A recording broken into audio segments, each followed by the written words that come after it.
Okay, so everybody, we'll start with a little understanding, um, knowing about Mulabandha and how to apply it in your asana practice. So let me just give you a little brief about what is Mulabandha and why is it important to apply it in your yoga practice, how is it beneficial, and how it avoids injuries, especially of the knees and the lower back, and also the rest of the spine for that matter. Okay, so Mulabandha, Mula means root. Okay, so think of a tree and where the roots are, right at the base, right at the bottom. Similarly, our Mulabandha is at the pelvic floor, right at the base of the body.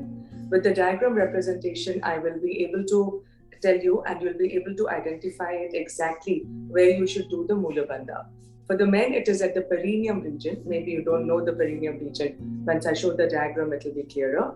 And for the women, it is at the opening of the cervix. Okay, so this is where it is. So Mulabandha is at the perineum for the men, and for the women, it is at the opening of the cervix at the base of the body. Now, this Mulabandha is basically done by yogis for a spiritual purpose. It is to raise and lift the energy. There is a latent energy which is present in each one of us. We are all spiritually inclined. We all have that Kundalini energy at the base of the body. And when you are doing a lot of meditation and when you are working with your pranic energy, then you learn how to lift that energy up into the body to take you and advance you into your spiritual practice. Now, most of us are not there yet. So we are going to talk about the application and the benefits of Mulabandha in our physical asana practice. So the Mulabandha is at the base of the body, our pelvic floor. Now our pelvic floor holds a lot of our reproductive organs. Okay, our abdominal wall, it holds our abdominal organs. Our pelvic floor, it holds all our reproductive organs. As we start to grow older, because of gravity, the organs, they don't stay in the place, and there is a little bit of downward shift of the organs. If right from now, say in our 30s, maybe even 20s, 30s, and 40s, we start practicing and applying Mulabandha while we do our asanas and even otherwise, we can still hold the organs in place. It brings it that stability of the organs, and issues with your urinary bladder leaking, which is urinary incontinence, prostate gland problems, even prostate cancer can be avoided and it can be prevented. So what is urinary incontinence? In females especially, it happens in males also. But in females especially, as we grow older, our pelvic floor muscles, they start to weaken. And if the pelvic floor muscle is weakened, even when we cough or we laugh out aloud, along with little tears in the eyes, there is a leak in the pelvic floor and it comes out in the form of droplets of urine. And that can be very embarrassing, right? So this can be avoided and this can be prevented by practicing Mulabandha. It is somewhat very loosely also connected to Kegel's exercise. Okay, most of the women would know Kegel's exercise, but Mulabandha is a little more subtle than the Kegel's exercise. So first we'll understand what it is and how it is, and then we will understand how to do it and its application. Now coming back, saying that Mulabandha is largely practiced along with the other bandhas, uddiyana and jalandhara bandha, to keep the pranic energy contained within a person, because it is always releasing all the time, dissipating all the time. So the munis and the yogis, they need this energy to meditate better, to able to function better while in meditation. So they practice this Mulabandha a lot. But if you're not looking into the energetic point of view of the Mulabandha, even in our physical body, this Mulabandha gives in the stability in the asanas. For people who find very difficult doing balancing postures, or whenever there is a transition, in a hatha flow, in a vinyasa flow, there are a lot of transitions. Say for example, yesterday, the 7 to 8:15 or 10:30 or 6 to 7, I'm talking about these batches because these are the batches that I had taken. We did a lot of transition between down dog to Virabhadra Asana 1. So when you're transitioning in a continuous flow between one posture to the other, in that transition, many a times we lose balance or we kind of push into our joints too much, which is not very good for the joints. Once we understand and once we apply this Mulabandha in all these transitions and all these balance postures, we learn how to engage the necessary required muscles, which will give us a lot of stability. Okay, so physiologically, when we apply Mulabandha, it contains, think of your pelvic floor like a bowl, and you have things inside the bowl. So if the bowl is not cracked, if the bowl is proper, the things which is inside the bowl, it will stay contained inside the bowl, right? But think if there is a leak from the bottom, if there is liquid, it will start leaking out. Even if it is solid, it might kind of fall off. So think of your pelvic floor like a bowl. And in this bowl, you have all your reproductive organs. So keep this bowl intact, and to keep this reproductive organs intact, the base, which is the muscular part in the body, okay, that has to be strong enough even as we grow older so that it can keep these organs intact. Clear? Now, on the physical part, as I was mentioning, while you do your asanas, if you learn how to do Mula Bandha, when you do Mula Bandha, when you apply Mula Bandha, you're engaging the pelvic floor muscles. You're engaging a part of your lower abdomen. You're engaging a part of your lower back. You're engaging a part of your inner thighs. When all of these muscles engage, it is nothing but core engagement. It is nothing but core engagement. And when your core is engaged, in other words, when your muscles are engaged, when your muscles are working, then the pressure on the lower back, on the lower abdomen, all of this can be reduced, it can be prevented. So chances of you having hernia, chances of you having a back issue because of weakness in the pelvic floor muscles. If the back issues is because of something else in the spine, then it has to be looked into from a different perspective. But by and large, if the lower back pain is because of the weakness of your lower back muscles or your abdominal muscles, all this can be addressed if you are practicing Mula Bandha. Okay? So now let us understand, and also Mula Bandha is very important in your asana practice when you want to do inversions.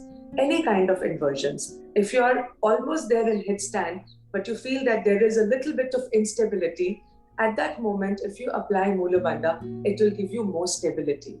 In all your standing postures, in all your balancing postures, and even to sit right, as soon as you apply Mula Bandha, you will find that you're sitting up straight even better.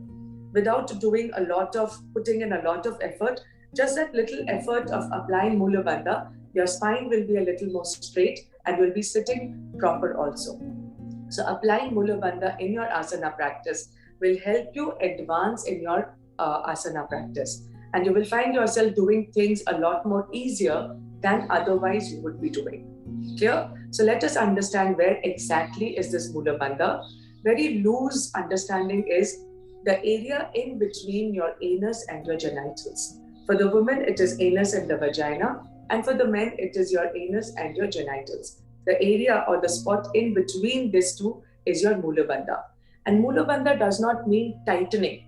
Okay, if you're tightening your butt cheeks or you're having a sour face, that is not your Mula Bandha. Mula Bandha has to be very subtle. It is like you're lifting something from the base of the body. And this is exactly the instruction I give many a times when I ask you to do Mula Bandha or you're sitting straight. It's like you're lifting something from the base of the body. And right now, while I'm saying this, if you practice it also, you will find a centering happening at the base of the body. So as though you're lifting something from the base of the body, you will find that your buttocks are a little more engaged, your inner thighs are a little more engaged, your lower back and your lower abdomen is a little more engaged. That is nothing but Mula Bandha. Okay? Mula Bandha can be done both ways. Inhale, do the Mula Bandha and then exhale. But mostly Mula Bandha is done on the exhalation, because with Mula Bandha you apply uddiyana bandha. Uddiyana bandha is engaging of your abdominal muscles. You cannot do uddiyana bandha after inhalation. You can only do uddiyana bandha after exhalation. So today we will learn Mula Bandha after your exhalation. It might get a little tricky, but if you really concentrate and focus and you keep repeating as I give the instruction, you will get the hang of it. It is not so difficult. But before we get into how to do the Mula Bandha, let me show you the structural anatomy of where the Mula Bandha is. So just give me a second as I share my screen.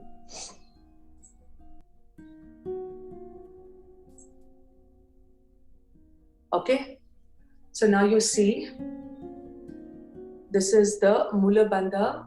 This is the pelvic anatomy for the women. Okay, of course, we all understand that the pelvic anatomy for a woman and a man is different. So this is the pelvic anatomy for the women.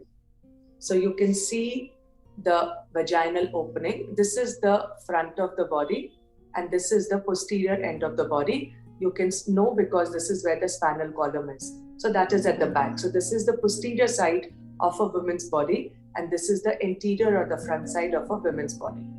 Now this is your vagina opening. So you see this? This is your vaginal opening. And at the back, at the posterior end, this is your anus opening. So in between the anus and the vagina, right at the mouth of the cervix, okay? Right at the mouth of the cervix, you can see this red spot. So right at the mouth of the cervix, this is where you need to apply the Mulabandha. Now in the beginning for all of us, when we are trying to apply the Mulabandha, it is very normal that we will engage the vaginal muscles and we will also engage the anus muscles. It is okay. Okay, slowly with practice, you will be able to isolate the center in between the vaginal opening and the anus opening, and you will be able to only lift and contract your Mula spot. But for now, if you are engaging this entire area, this is also okay. But this engagement, as I mentioned, should not be like tightening your butt cheeks and like completely tightening this area. It is a subtle lift from the base of the body. Okay, I hope it's understood by everybody. Now we go on to the next one. So as you can see, this is the area, the perineum, it is the pelvic area for the male. Okay, so you have your testicles here, and then again you have your anus opening here. In between your anus opening and your genitals, you have the center red spot, which is your perineum area in the males, and this is where you need to apply the Mulabandha. Again, for the men also, when you try to apply the Mulabandha in the beginning, you will notice that your anus, you're closing the anus opening. That's okay. Slowly with practice, you're going to refine it more and more, and you will be able to then isolate only this perineum area when you apply the root lock or the Mulabandha. Okay, I hope that's clear. Okay, so it is at the base of the body. Again, as I say, think of it as a bowl, and in that bowl you have a handkerchief. Now you're trying to lift that handkerchief from the bowl from the center. Now we'll try to do it. Now we'll try to practice it. So just close your eyes, make sure that you're sitting straight. Whenever you apply your Mulabandha or even otherwise, whenever you're sitting straight, your spine should be straight. So make sure you're sitting straight and close your eyes. Now just visualize a soft piece of cloth at the base of the body. Visualize a soft piece of cloth at the base of the body, a soft handkerchief maybe. Now inhale completely. While exhaling out, think that you're lifting that handkerchief all the way up in towards your navel. And then as you inhale, you're releasing and dropping that handkerchief down to the floor. Again, as I said, while exhaling, applying Mulabandha can be a little tricky, especially if you're used to applying Mulabandha on the inhalation. But learn this also. Again, let's do it together. As we all inhale, inhale completely.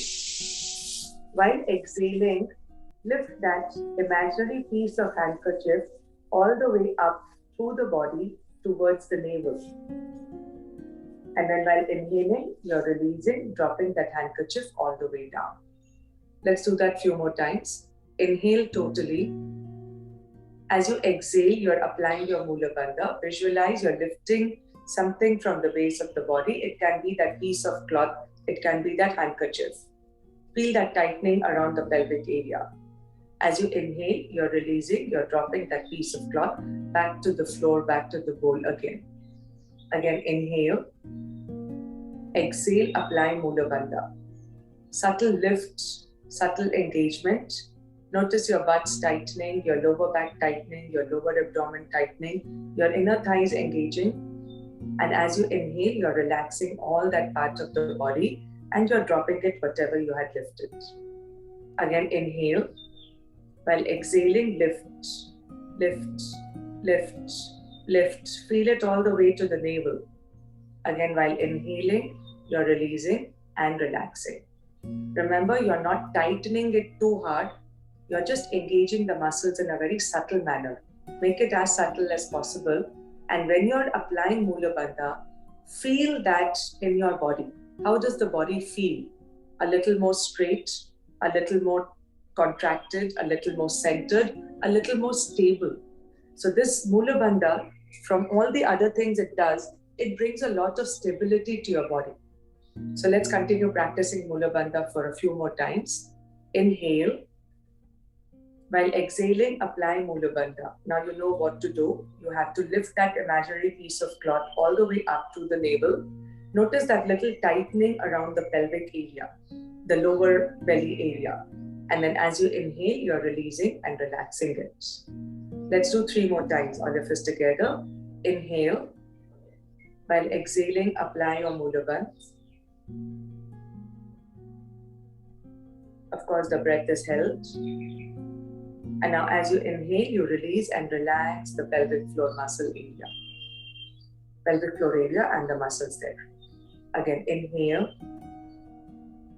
Exhale, start to feel that the navel is being drawn in. The lower back is being pulled forward. Everything comes to the center. And then as you inhale, you're releasing and relaxing everything. One more time with my instructions. Inhale completely. While exhaling, apply Mulabandha. Feel you're also applying Uddiyana Bandha. It's happening naturally. And then as you inhale, you release and relax everything. Now without my instructions on your own, just practice Mulabandha 3 more times and see how successful you can be. Remember, you will inhale. While exhaling, you will apply Mulabandha and then you will inhale, relax everything. Do it just 3 more times on your own.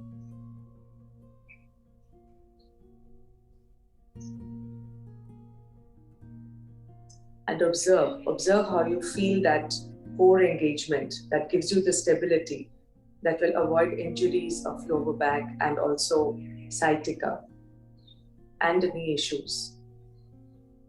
And then slowly release and relax. Slowly open your eyes. So any kind of abdominal issues also, if you have a very sluggish metabolism, if you have constipation, or if you have diarrhea, in both the cases also, applying Mulabandha is very essential. Basically, it kinds of nurtures and nourishes all your organs, which is within the pelvic floor and also the abdominal space. So all your reproductive organs and also your digestive organs, okay? If you have any questions, quickly unmute yourself and ask. And then after this, we'll go on with our Saturday class. So if you have any questions, is the Mulabandha clear to everybody? Yeah? How to do Mulabandha, is it clear to everybody? Right? Okay, sure. Thank you. Any questions? I'll just give you a few minutes. Yes, Vibhuti. How would I know I'm doing it correct? How would you know you're doing it correct? As long as you're not crushing the muscles, like squeezing it too tight, you're doing it right. How will you know? You will observe the core engagement. You will observe the little tightening in your butts, a little tightening in your lower abdomen, a little tightening in your lower back. So everything kinds of contains, okay? Then you know that you're doing it right. Because we're still doing it for a physical application. We're not looking into the spiritual energy lift. We're not gone to that stage. So most of us will get it right. There is no rocket science into this, okay? And then you will have to keep reminding yourself in your asana practice to apply Mulabandha.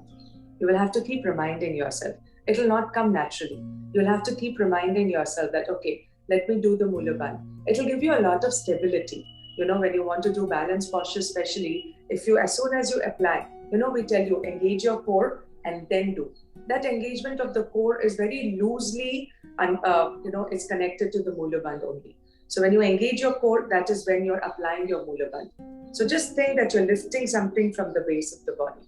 So always when we say that, pull your navel in and lower tilt your tailbone down. So your buttocks are lowering down and your navel is lifting up. It is the start of your Mulabandha. So you get your thighs really squeezed together. You have your butts a little firm. You feel the butts a little firm. You feel your abdominal wall a little firmer. So this, you are not doing the Mulabandha. That is why keeping the spine is straight is very important. The spine will be straight if the pelvic floor is neutral. If the pelvic floor is in an anterior tilt like this or in a posterior tilt like this. Posterior tilt of the pelvic floor is here. Okay? Anterior tilt of the pelvic floor is here. Okay? When you're sending it back. So finding that center in between these two, where you're sitting up straight and tall. That is why for people who cannot sit straight and tall, because of the hamstrings pulling the pelvis inwards. See this? Think of the pelvis. It is being pulled inwards by the hamstring because of the tightness of the hamstring. Most often it is the hamstring tightness where the pelvis is pulled inwards and the person is sitting like this and finds it very difficult, almost impossible to sit like this. In that case, do those people not do Mulabandha? Not that. They can still do the Mulabandha in seated, provided they have their pelvis lifted.